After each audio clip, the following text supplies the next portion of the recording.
Hello everyone, my name is Engineer Arjun Singh. Today I am going to tell you about rigid pavement design and why do we prefer rigid pavements as compared to the old flexible or the bituminous pavements. Let's begin. Rigid pavements are mostly preferred in various kinds of projects in India in the NHAI. All the NHAI projects, 90% of the NHAI projects, upcoming projects are of rigid pavements. So why do we prefer rigid pavements? Because pavements have a high flexural strength and a high durability as compared to the old flexible pavement. They require less maintenance and they are designed for a period of 20 to 30 years of time. And basically these rigid pavements are a bit costlier as compared to the flexible one, but they provide a higher durability and less maintenance, so they are preferred much as compared to the flexible ones. So now let's see what are the different kinds of layers in the rigid pavement design.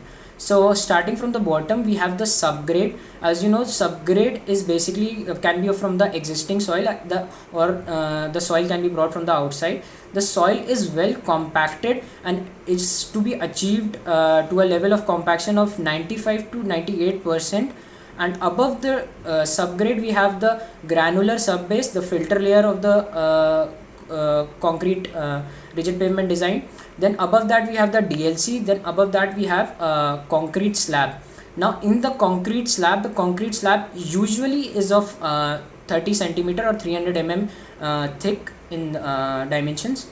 There are various formula. There is a formula for calculating the thickness of the slab depending upon different regions in the country and other structural parameters. So the structural part of the concrete or the concrete slab, which includes dowel bars, tie bars. So let's look into that. Basically dowel bars are from a range of 32 to 40 dia in size.